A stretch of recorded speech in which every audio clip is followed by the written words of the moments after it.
That'd be a nice ending. Well, California, speaking of California, it's got bigger problems than Miss California, and that is that state is drowning in a sea of red.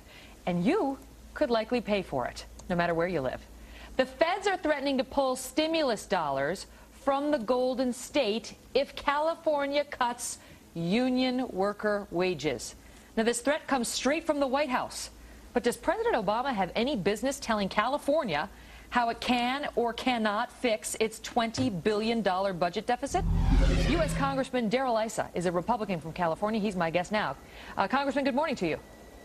Good morning, Megan. And it is outrageous to have the most unionized state make a deal that continues to bloat California's budget with the union's endorsement, and then because one union didn't quite get enough, they go to the White House for more. The SEIU, which is a very powerful union, one of the largest in the country, very, very generous to President Obama when he was running for office. They have gone to him and complained, saying we don't like the proposed budget fix. We don't want our wages compromised. And President Obama listened and came back to your state and said, we are yanking our $6 billion in stimulus money if you don't protect those union wages. Does he have the right to do that, Congressman?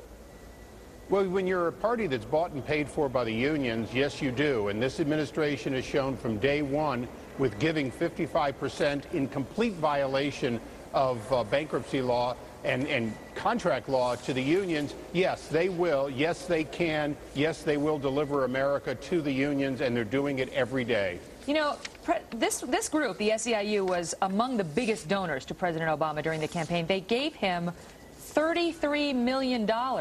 In addition to tons of money, millions and millions of dollars they've given to other Democratic causes. Nonetheless, the Democrats in your state came together with you, the Republicans, and said, look, we love the unions too, but we're in a crisis. Something's got to give.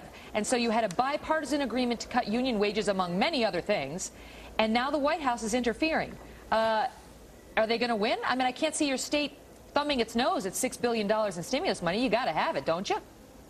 I don't have any question that they will find a way, but before you call it a Democrat-Republican come together, they found 3 Republicans they could flip, retiring Republicans that they could make promises to, and a governor who's always been willing to make the final deal. So after 106 days, what they really did was they got an all-Democratic solution that is double-digit increases at a time when everyone else is dealing with a recession. California has increased its spending, and this group didn't quite get enough.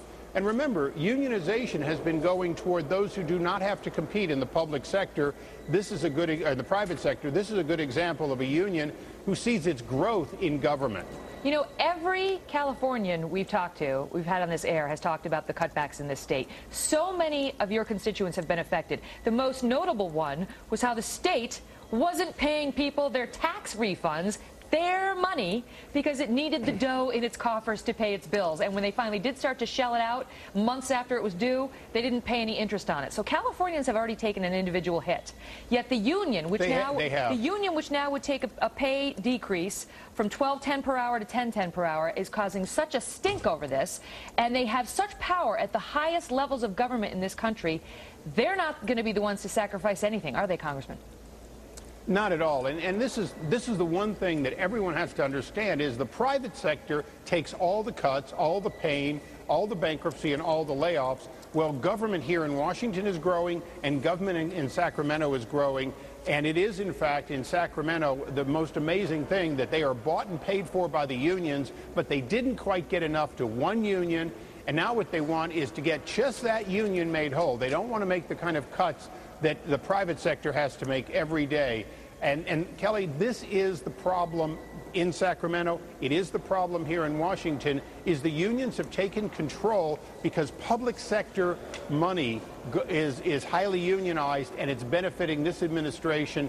Here in the Rotunda, absolutely it's benefiting up at the White House. Well, I know that the union says they considered this cut an active violation of the terms under which the stimulus money was granted. That's why they think they have a leg to stand on. But it's very unusual to see union reps participating. But Kelly, who wrote the stimulus? Who wrote the stimulus? Megan, I'm sorry. Megan, who wrote the stimulus? The stimulus was written here in the dark of night by the unions. Of course, the stimulus has provisions that unions like. They wrote those packages.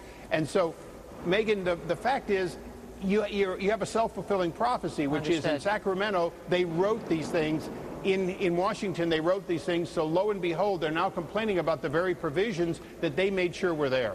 Got it. Congressman Darrell Issa, thanks so Thank you, Megan. much for coming out.